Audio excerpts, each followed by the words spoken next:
उन सनातन फोर्सेस को जो दंगे करवा रही हैं, जो नफरत फैला रही हैं, अगर उनके धार्मिक जुलूसों में भेजना बंद कर दें, अगर उनको आरएसएस, बजरंग दल, विश्व हिंदू परिषद में जाने से रोकने में कामयाब हो जाएं, तो क्या ऐसा तो नहीं है कि सरकार के संरक्षण में ही आतंकवादी पैदा किए जा रहे हो? कहीं ऐसा तो नहीं है पर्टिकुलर माइंडसेट के लोगों को बकायदा रिटायर्ड आर्मी के लोगों के द्वारा कहीं उनको ट्रेनिंग तो नहीं दी जा रही? क्योंकि ऐसा क्यों है कि एक अपने आप को साधु बोलने वाला व्यक्ति उत्तराखंड में कहता है अभी हम तैयारी कर रहे हैं, हम पैरेलल आर्मी बना रहे हैं, उसके बाद हम कत्लेआम करेंगे। उनके शब्द हैं कि हम मुल्लों को उत्तराखंड में रहने नहीं देंगे, हम बौद्धों को और ईसाइयों को उत्तराखंड में रहने नहीं देंगे। वो मन में तो उसके सिख भी था, वो जानबूझ के नहीं बोला, चूंकि पहले एक को काटो, फिर दूसरे को, फिर तीसरे को, फिर चौथे को भी काट लेना। तो ऐसे लोगों की गिरफ्तारी कभी होगी या नहीं होगी? तो ये आतंकवाद की ट्रेनिंग देने वाले इस तरह के लोग, उसमें भी क्या उन पे कार्रवाई करने से पहले उनकी जाति धर्म देखा जाएगा? देश में जो हेट स्पीचेस दे रहे हैं, हेट स्पीचेस देने वाले कितने लोग गिरफ्तार किए, और जो लोग हेट स्पीचेस के मामलों में गिरफ्तार हुए उनकी जाति और धर्म क्या है?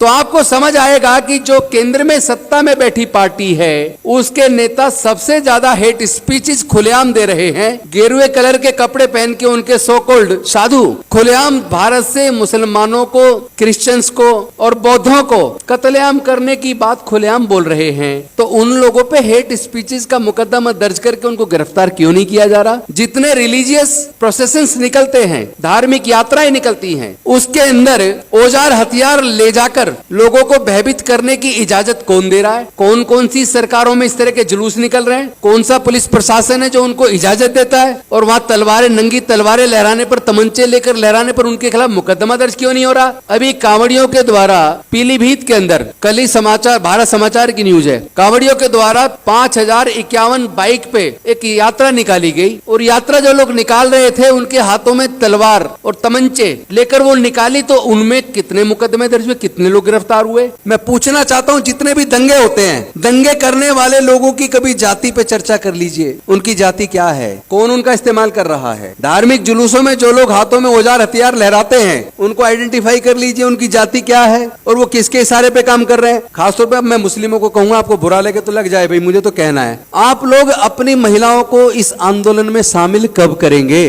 पहली बार आपने शाहीन बाग में किया, नाक में दम हो गया था।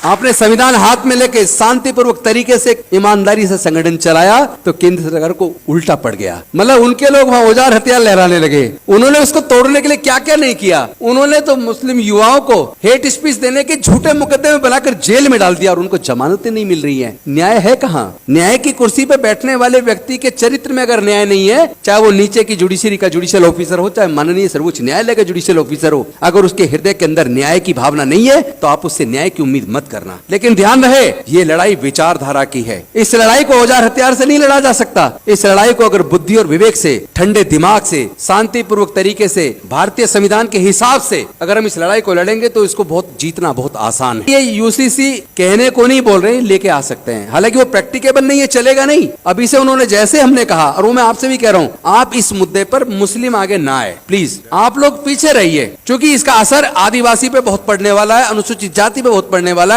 उस पर सिख पे भी पड़ेगा। सिख संगठन इसके आगे आए, दलित संगठन इसके आगे आए, आदिवासी इसके आगे आए, उसके बाद पीछे फिर क्रिश्चियन और मुस्लिम भी पीछे आए। लगना चाहिए कि पूरे देश के लोग नहीं चाहते। क्या आप पगड़ी पहनने पे बैन लगा दोगे? आप हिजाब पे लगा रहे हो, अब पगड़ी पे भी कल को बैन लगाओगे। परसों आप महिलाओं को कहोगे कि आप जींस नहीं पहनेंगी, आप स्कर्ट नहीं पहनेंगी। यानी आपके मन में जो है एक एक करके आप सारी चीजें लागू करोगे, यानी कि देश से संविधान को खत्म करके आप देश में मनुस्मृति लागू करोगे। और जिस दिन देश में मनुस्मृति लागू हो जाएगी, फिर से इस देश के शुद्ध और अछूत जिसकी संख्या लगभग 90% है, उनके पढ़ने लिखने पर फिर से बंदिश लग जाएगी, जैसा लगभग 2-2.5 हजार साल तक लगी रही। फिर से उनके व्यापार करने पर धार्मिक बंदिश लग जाएगी, फिर से उनके संपत्ति रखने पर बंदिश लग जाएगी। तो ये कोई छोटा मोटा मुद्दा नहीं है। ये जो सोचते हैं वो बड़ी चालाकी से उसको लागू कर रहे हैं। इन पे मेजोरिटी हो या ना हो, फिर भी उसको लागू करने में कामयाब हो रहे हैं, क्योंकि इसमें हम लोग की कुछ गलतियां हैं। उन्होंने जब वो अभी कल आपने संसद में बहस सुनी होगी, जिसमें देश के माननीय गृह मंत्री जी कह रहे हैं कि राज्यों राज्यों पे ये चीज लागू नहीं हो सकती। केंद्र शासित प्रदेश पे तो फैसला लेने का अधिकार संसद को है,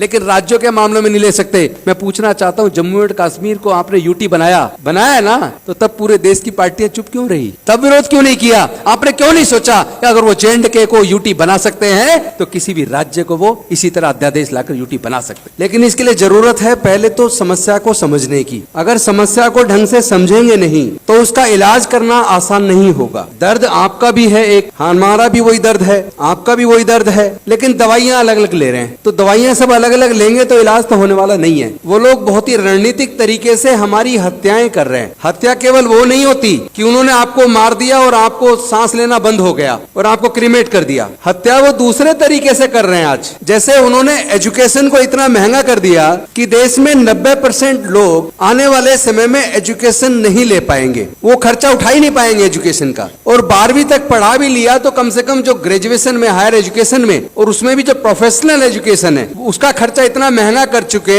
कि भारत में 90% से ज्यादा लोग उस एजुकेशन का खर्चा उठाने में सक्षम नहीं है। उनके परिवारों में इतनी आमदनी नहीं है। दूसरी तरफ उन्होंने इलाज को इतना महंगा कर दिया कि आप अगर गंभीर बीमार हो जाएं तो पैसे के अभाव में आप इलाज नहीं करा पाएंगे, आपका मरना तय है। देश के अंदर न्यायालय हो, चाहे वो सर्वोच्च न्यायालय हो, चाहे उच्च न्यायालय हो, चाहे हायर जुडिशरी हो, चाहे लोअर जुडिशरी हो, या इसके साथ साथ बाकी जो क्षेत्र हैं, आर्मी हुआ, पुलिस हुआ, ब्यूरोक्रेसी हुई, या तमाम तरह की जो शासन की अलग अलग जो किस्में हैं, उसमें उन्होंने उसको भी पोलराइज कर दिया। उसमें भी इतना जहर घोल दिया कि वहां भी आपको न्याय देने से पहले आपकी जाति और धर्म को देखा जाता है। अगर न्याय देने वाला व्यक्ति, न्याय केवल कोर्ट के माध्यम से नहीं होता बल्कि प्रशासन के माध्यम से भी न्याय होता है, तो न्याय देने वाला व्यक्ति अगर मन में यह तय कर ले कि मुझे न्याय केवल पर्टिकुलर धर्म में से भी पर्टिकुलर जातियों को देना है, इसका मतलब वो केवल 12% लोगों को सब कुछ देना चाहते हैं। देश के प्राकृतिक संसाधनों पर भी 10 से 12% लोगों का कब्जा है। देश की हाई कोर्ट, सुप्रीम कोर्ट पर भी 12% का कब्जा है। देश के सारे संसाधनों पर 12% का कब्जा है। और उसमें भी सबसे खतरनाक बात तो ये हो रही है, जब लोग चारों तरफ से थक जाते हैं तो फिर वो कोर्ट का सहारा लेते हैं। पिछले दिनों मेरे ख्याल मार्च के महीने में माननीय सर्वोच्च न्यायालय के द्वारा एक जजमेंट आया कि कोई भी अगर हेट स्पीच देता है तो केंद्र सरकार व राज्य सरकारों की और पुलिस की जिम्मेदारी है कि हेट स्पीच देने वाले लोगों के खिलाफ मुकदमा दर्ज करके उनको गिरफ्तार करे। पहले तो मैं ये पूछना चाहता हूं इस राउंड टेबल कॉन्फ्रेंस के माध्यम से, क्योंकि आज के डिस्कशन को लिपिबद्ध करके देश के राष्ट्रपति जी के पास भी भेजा जाए, देश के प्रधानमंत्री जी के पास भी भेजा जाए और उनसे पूछा जाए कि सर्वोच्च न्यायालय के इस जजमेंट को आज तक लागू क्यों नहीं किया गया। रणनीति की चर्चा में कुछ ठोस डिसीजन लेकर उसके इंप्लीमेंटेशन पे भी कुछ करेंगे या केवल चर्चा करके चले जाएंगे, इस पे भी चिंतन करना होगा। क्योंकि जो लोग सारे चीजों को तंत्र पे जिनका कब्जा है, उस कब्जे के लिए जिम्मेदार कौन है? मुझे लगता है कि इसका अगर सही मुकम्मल जवाब देना है, अगर इस चीज को पूरी तरीके से रोकना है, अगर भारत के संविधान व प्रजातंत्र को बचाना है, तो इस मीटिंग में केवल माइनॉरिटीज को बुलाना उचित नहीं है। इसमें SC, ST और OBC के प्रतिनिधियों को भी बुलाना बहुत ज्यादा जरूरी है। क्योंकि इन सारे धार्मिक जुलूसों में जो लोग औजार हथियार लहराते हैं, जिनका दंगों में इस्तेमाल किया जाता है और दंगे के बाद जो जेल जाते हैं और जो बर्बाद होते हैं, आप अगर उसका आंकड़ा उठाकर देखेंगे तो 90% से ज्यादा उसमें SC, ST और OBC के युवा मिलेंगे। तो पहले तो ये आंकड़ा देख लीजिए कि भाई SC, ST, OBC माइनॉरिटीज की पॉपुलेशन क्या है। जैसा आप बता रहे थे कि भाई 20% माइनॉरिटीज के लोग हैं, तो क्या 20% में 17% को भी हम एकजुट कर सकते हैं? पहला सवाल। अगर हमने 20 में से 17 को एकजुट कर लिया कि ये 17% लोग अब इस देश के संविधान और प्रजातंत्र को बचाने के लिए एकजुट होकर एक राय से काम करेंगे मिलकर। SC और ST दोनों को अगर जोड़ लिया जाए तो इनकी जनसंख्या कम से कम 28% है। इस 28% में से 20% भी अगर ऐसी फोर्सेस का साथ देना बंद कर दें, हम उनको रोक पाए कि हमारे SC, ST, OBC के बच्चे, अगर ये SC और ST के 28% बच्चे या पूरी पॉपुलेशन का 28% में से अगर हम 20% को भी उन सनातन फोर्सेस को जो दंगे करवा रही हैं, जो नफरत फैला रही हैं, अगर उनके धार्मिक जुलूसों में भेजना बंद कर दें, अगर उनको RSS, बजरंग दल, विश्व हिंदू परिषद में जाने से रोकने में कामयाब हो जाएं, और OBC की जनसंख्या अदर देन मुस्लिम OBC वो तकरीबन 42% है, अगर उस 42% को में से हम आधे को भी रोकने में कामयाब हो जाए, 21% को भी, तो आपको पता लगेगा कि ये RSS, बजरंग दल, विश्व हिंदू परिषद की नफरत की दुकानें बंद हो जाएंगी, वो चलेगी नहीं। क्योंकि इनकी कहीं भी आप देखिएगा दंगे में इनके नेता जिनके बच्चे विदेशों में पढ़ रहे हैं या फिर भारत की बड़ी यूनिवर्सिटीज में पढ़ रहे हैं, वो बच्चे कभी दंगों में इस्तेमाल नहीं होते, वो बच्चे कभी धार्मिक जुलूसों में भी नहीं जाते, ना इनके नेताओं के जाते, ना इनके अफसरों के जाते, ना इनके व्यापारियों के जाते। तो जिस दिन इनके धार्मिक जुलूसों में, इनकी आरएसएस बजरंग दल विश्व हिंदू परिषद में, आरएसएस के अंदर, इनके तीनों संगठनों के अंदर एससी, एसटी और ओबीसी के लोग जाना बंद कर देंगे, उस दिन इनकी नफरत की दुकान मैं गारंटी के साथ कह सकता हूं बंद हो जाएगी। हम लोग उन पे काम करने की बजाय कि उनको कैसे सुधारें, जो लोग उत्पीड़न कर रहे हैं उस पे काम करने की बजाय हम लोग इस पे काम करें। आप आज ही इस राउंड टेबल कॉन्फ्रेंस में संकल्प कीजिए कि अगर मुस्लिम के साथ जुल्म होगा तो सिख भी, दलित भी, आदिवासी भी, पिछड़ा भी, सब लोग उनके साथ खड़े होंगे।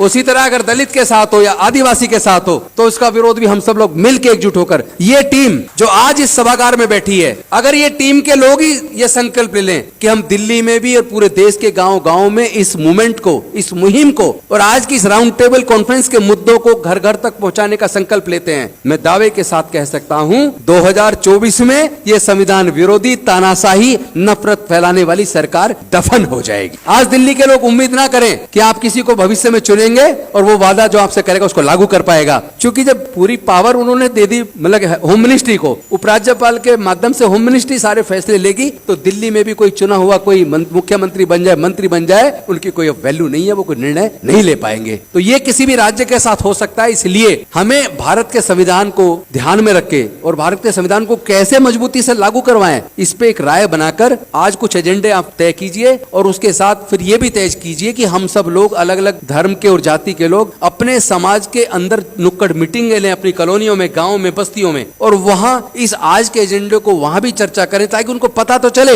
आप और हम यहाँ एक दूसरे को भाषण दे के चले जाए और आप और हमारे बच्चे वहां गली में मतलब नशा कर रहे हैं या कोई गलत काम में इन्वॉल्व है या अपराध में इन्वॉल्व है और पढ़ने लिखने पे ध्यान ही नहीं दे रहे, तो बर्बादी का कारण हम भी है ना।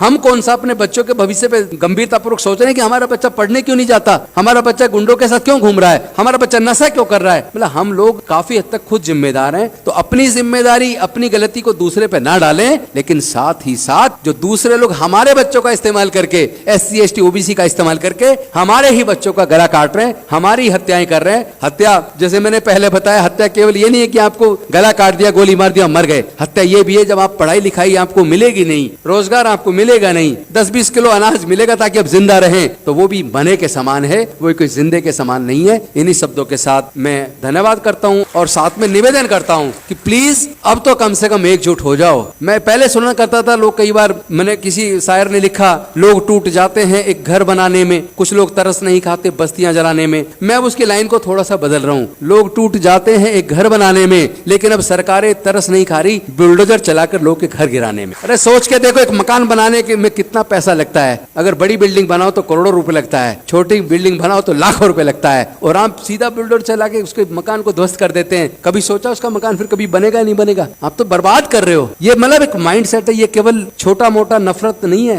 ये आपको जड़ से खत्म कर रहे हैं। और आप अभी हवा में चर्चा कर रहे हो, जमीन पे उतरने की जरूरत। हम लड़ेंगे, हम जीतेंगे। होके मायूस नायूस शाम से ढलते रहिए, जिंदगी भोर है, सूरज से निकलते रहिए, एक ही पांव पे ठहरोगे तो थक जाओगे, धीरे धीरे ही सही राह पे चलते रहिए। बहुत बहुत धन्यवाद। जय भीम।